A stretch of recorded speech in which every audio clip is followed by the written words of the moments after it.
Channel Mother tells stories where everyday stories are listened to in silence. Today, I'll tell you about 72-year-old Margaret, who once thought that family was something that could not be broken until she fell down the stairs. When Margaret's fingers slid across the wall to find the stairlight switch, she had no idea that that night would be the moment that would change the rest of her life. A coat cover fell out of the laundry basket, her heel slipped slightly, and then everything broke like the sound of bones breaking in a short moment. A heavy sound rang out, then silence. Silence was terrifying. The phone she used to hold every night was a few steps away, and now, those legs no longer obeyed her commands. With her left arm still intact, she groped to call an ambulance, and after 3 calls, a white car roared into the empty night, taking her away. At the hospital, the young nurse asked, "Do you have any relatives coming?" She nodded. Although cold sweat ran down her temples, her lips still moved in the familiar answer. "I live with my son and his wife. He will probably come soon." But 3 hours passed before the phone rang, and the first thing she heard was laughter. The voices of his wife and son echoed from the speaker. "Remember to check the check in time for the hot springs tomorrow morning. I forgot the voucher in my suitcase." Then her only son asked very softly but clearly, "Are you staying in a regular room or a private room? Let us know so we can rest assured." Rest assured. That is, not coming. There was no need to see her with her arm in a cast, her face bruised, her eyes red with pain and, with disappointment. When Margaret asked, her voice trembled, Are you going to the hospital?" She replied, "I'm sorry, we're packing. My mother-in-law has been looking forward to this trip for months. It would be a waste to cancel. She's strong. I believe she can handle it." There was a murmur behind her. Then his wife spoke up, without any need for politeness. "If my mother knew the reservation was canceled, she would be shocked. Your mother is used to being independent. She'll be fine."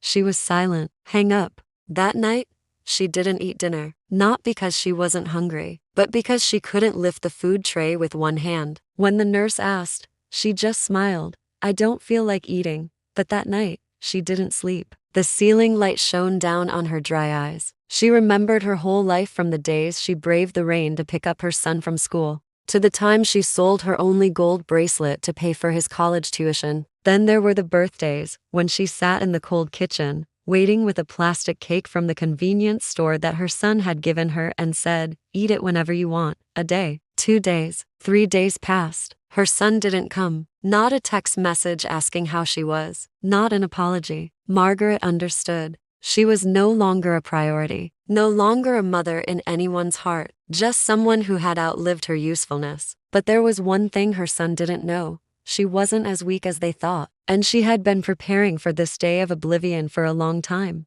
After 3 sleepless nights in bed, with her arm in a cast and her heart unstitched, Margaret no longer expected anyone to knock on her door. She had thought that if she loved someone enough, sacrificed enough, then family would keep them. But now she knew, not everyone understood that kindness is limited. On the morning of the 4th day, as the nurse changed the bandage, she asked for the phone. She quietly called Carla, an old friend from her time as chief accountant, now a real estate broker. Her voice was steady, not shaking, not breaking. "Carla, do you still have an appraisal for my house? I want to sell as soon as possible." Her friend paused for a few seconds. "Margaret, you're in the hospital. I'm serious. And I'm well enough to make a decision." That same afternoon, Carla sent a set of registration documents via secure email. Margaret opened it with a personal code that only she knew. She had it in 3 places to notebooks and an encrypted app. Everything was ready, waiting to be used. She told no one. No one asked. And so, no one knew that between bandage changes and IVs, she was selling the house that had raised her son, the house she had intended to leave to him. She had thought, at least there's a place for him to go if he fails, but now she understood. No one goes back to someone they think is just a cook. She called the bank and opened a completely new account separate from the joint account her son used to pay his bills and other household expenses. "This account is mine alone. No power of attorney. No beneficiary," she insisted. Then she called her lawyer who had helped her draft her will before and asked, "Can I ask an adult to leave if I'm the sole owner, without a lease?" The lawyer nodded. "Just give 2 weeks' notice." She smiled faintly. "I'll let them know they can't come in." And then little things started to fall into place. Change the locks, appointment made. Clear out personal belongings room by room. Transfer medical records, new clinic chosen. 5 minutes walk from the model apartment. Set up a moving date just 2 days after she was discharged from the hospital. No one knew, because no one asked. When people tell you to be strong and live alone, don't fight back. Sneak away and be neat. When the taxi stopped in front of the house, the afternoon sun slanting through the window, none of them knew that everything had changed. Margaret's son and his wife had just returned from a spa vacation. His wife was still wearing her cream-colored linen dress, and he was tired but satisfied. In his hands were bags of souvenirs, including a teddy bear with "to the best grandma" on it that they didn't know would ever come. They looked for the key. It didn't fit. They looked again. It didn't fit either. "Maybe Mom changed the lock," the wife mumbled. But when they saw that the family nameplate had been removed from the mailbox when they tried to enter the code, and got an invalid error message when the strange neighbors looked at them with blank eyes, they began to understand. Something was wrong. In the mailbox, a large, sealed envelope, clearly marked with 2 names. Inside was a formal, terse letter. "This house has been sold. The right of residence has been terminated. Your belongings have been transferred to the storage facility at the address attached. Please do not look for me. This is what you wanted. I took care of myself, and I did." Margaret, no accusations, no anger, just one line, like a full stop. That afternoon, Margaret, in a simple outfit, one arm in a cast, sat on the balcony of her new apartment on the top floor. The wind blew through her salt and pepper hair. The sunlight reflected on her calm face. In the safe deposit box was a confirmation from the broker. Transfer completed. House handed over. No additional charges. The new personal account had just received 10 million yen, money that would never be used to support carelessness. She put the teacup down on the table. No trembling, no lingering, no regrets. Elsewhere in town, the 2 people she raised are now walking around the old neighborhood, tapping away on their phones, calling a number that had been blocked for 3 days. They call the bank. No access. They go to the police station. No names in the property records. They call old neighbors. No one knows who they are, because they never introduce themselves. When you teach people that you don't need anyone, they forget that you were the one who needed them the most. The second day after returning from the hospital, Margaret went to the government office with a neat file. It included a name change, a new address, confirmation, and requests to remove her old identity from the administrative system. She had taken back her old name before she got married. No one knew that name except those who had loved her when she was herself, not a living-in grandmother. All was filed in silence. No one needed to know why. No one questioned her. That same day, she contacted the bank, the insurance company, the healthcare provider, the pension system. Each one left the same note. "I have no relatives with access, power of attorney, or inheritance rights. Any requests from those with the title of family must be considered invalid." She sent a copy of the new verification to the lawyer who had helped her update her will a few weeks ago. "Remove the names of your son and his wife from all beneficiary lists. Instead, put them in organizations that support elderly women who have been abandoned by their families," the lawyer asked. "Are you sure?" She answered without hesitation. "I am as sure as they chose to go to the hot springs instead of the hospital." 3 days later, she received her first call from the apartment manager. "A man came to ask for your apartment number, claiming to be your relative." She smiled slightly. "He has lost that right." And then, the anonymous messages, calls, and emails began to come one after another. At first full of anger. "You're being too harsh. We don't know anything. Why didn't you wait to talk?" Then it became pleading. "Just one meeting. Let me explain." Then came a handwritten letter in her daughter-in-law's handwriting sent to an old church acquaintance. "We regret it. Please give your son a chance." She didn't respond. It was all scanned and filed in legal files. The folder name, "Efforts After Turning Back," silence, signed and sealed, became a weapon that no excuse could pierce. They used to say she was making a big deal out of feeling forgotten. But they were the ones who lived in her house for 6 years without paying a cent for electricity, who never washed the dishes when she had arthritis, who never asked her what she needed when she was 72. 9 days after the house was sold and the keys were changed, Margaret received a notice from Archive D. "All of your belongings have been removed. No damage, no message, no contact information to update." So that was it. They left the same way they had left her in the hospital, without looking back. She didn't cry. She wasn't happy. She just sat in front of the 20-10 floor glass window, watching the distant rooftops like a pile of scraps of paper. In her hand, She held a handwritten thank you note from an organization that supported older women to which she had donated. "Thanks to you, we were able to provide safe accommodations for 3 grandmothers who were evicted from their homes by their own children." She folded the note and placed it on the shelf where once there had been family photos, now only evidence of her well-placed trust. That evening, an old friend reported that her son and his wife were staying at her mother-in-law's house. The same woman who had been pampered with spas, pearls, and the compliment of the best lady in the world, but this time, she didn't defend them. The acquaintance recounted, "When they told me about leaving her in the hospital and losing her house, their mother-in-law just said, 'You guys were so cruel.' And I don't want my friends to think I condoned it. She only let them stay for a week, no more. The world isn't always fair, but sometimes it still gives back to the right person for the right price." Not long after, Margaret received a notice from the management of her new apartment. A man, apparently her son, had tried to register her as a guarantor for the rental. The system refused. The reason? Margaret no longer exists under her old identity. No legal TIs, no power of attorney, even their names no longer a bridge to cling to. One day, the building receptionist delivered a large bouquet of flowers. No card, no note, just the name of the store they used to order their mother-in-law's birthday present from. All she said was, "Refuse to accept." Then she wrote down in her file, "Unauthorized contact attempt 6. Some people only realize your worth when you're no longer available to them." The new apartment is not spacious, but the wind here is very gentle. In the morning, the sunlight passes through the thin curtains, covering the warm wooden floor as if it is comforting a heart that has been worn out. Mrs. Margaret makes tea alone. No more footsteps passing by and then quickly passing by. No more whispers between 2 young people about whether to let her eat first or last.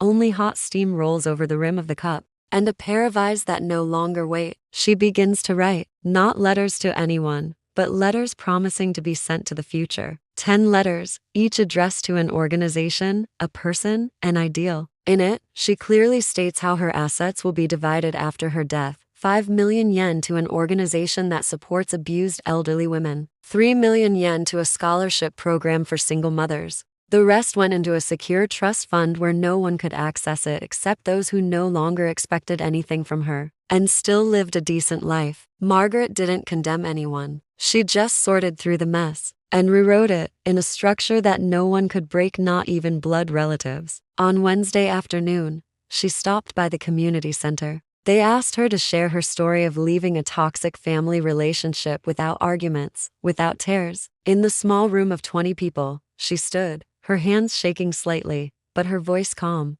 "I thought I had no choice, but it turns out, I just had to choose myself. I didn't leave to punish anyone. I left to survive." No one applauded, but everyone's eyes were fixed on her as if they had just received a silent permission. "You have the right to be free, no matter how old you are." In the afternoon, she opened a folder called, "What's Worth It?" Inside were scans of thank you letters from organizations she had quietly helped, pictures of old women being brought to safety, handwritten notes from women who had thought their lives were over. A card read, "I dared to sign the divorce papers after reading your story, and I came back to life." Margaret smiled. No one saw it, but it was the first real smile in decades. Not for anyone, not out of obligation, just because she knew she was no longer erased. There are loves that are not meant to be repaid, but also not meant to be taken advantage of. Early Monday morning, Margaret went to the insurance office. No rush, no urgency, carrying a small cloth bag.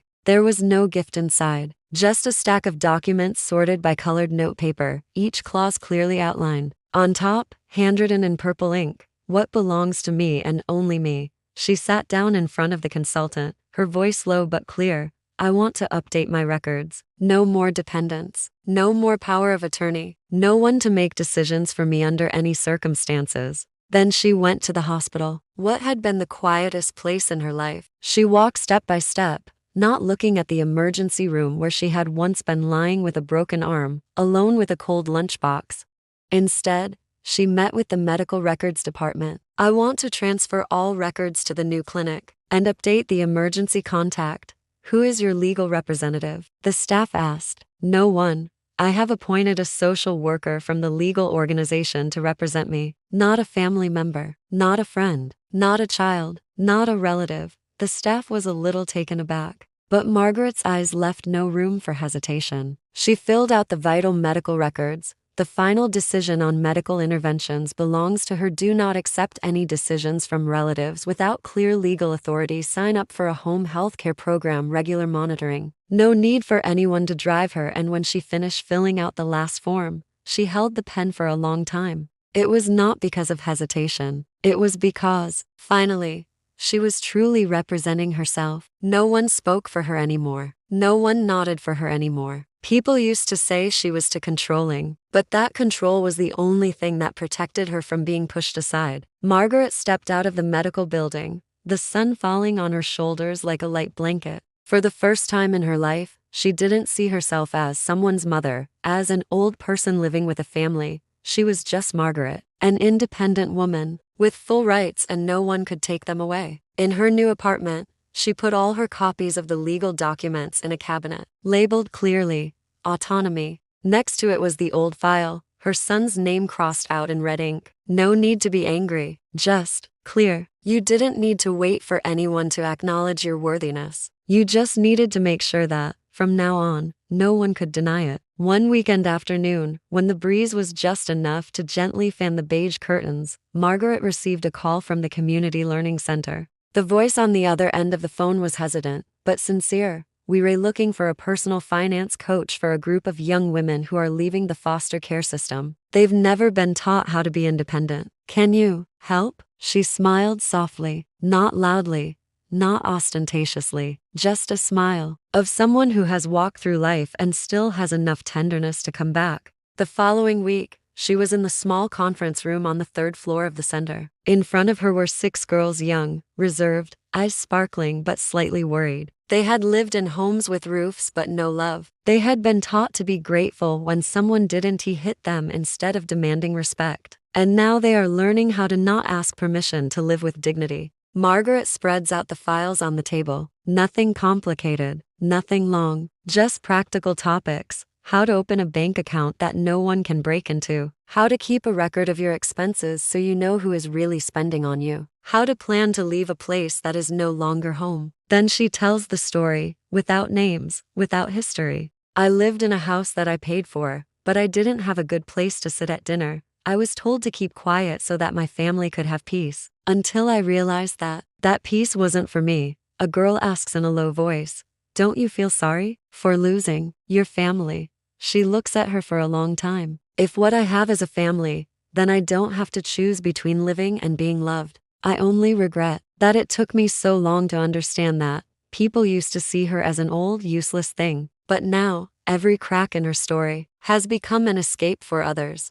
Margaret no longer appears at family parties because she is no longer invited, but she has begun to appear in lives that are trying to stand up, where a 72-year-old woman with a broken arm and a heart that was abandoned has become an irreplaceable support. At the end of each class, the girls often linger for a few minutes, without asking much, just to hear her say, "True love does not require you to be silent in order to survive." The 22nd floor apartment in the afternoon was quiet. There was only the sound of tea being poured into a ceramic cup, the rustle of paper as Margaret folded a thank you note, and the wind gently brushing against the glass door as if the past were whispering goodbye. For the past 3 months, she had not received any more text messages, nor had anyone come knocking on the door. No more flowers sent to the wrong address. No more acquaintances coming to visit and trying to get her phone number. No more letters signed by a fake wife or son from the church. No more people trying to play family because they had nowhere else to turn. New building, new legal documents, new health insurance, new bank account, new name. A new person, but not a lost one. Because she did not change to escape. She changed to survive. And more than that, to live authentically. She used to think that if one day she lost the house she built, lost the son she raised, lost the call of mother in the house she had given everything to, then that would be a failure. But no, failure is having lived for others to the point of not recognizing yourself. Failure is believing that you are only worthy of love if you are useful. And when she refused that role, they called her a traitor. Because in the eyes of those who are used to living on altruism, anyone who dares to withdraw their sacrifice is cruel. But she no longer needs anyone to call her name, no longer needs anyone to defend her, no longer needs taking back the child who once turned away, because she does not need to be forgiven, she needs to be at peace. There is a kind of courage that no one teaches, that is, to give up on people who used to be everything, when you know they never considered you anyone.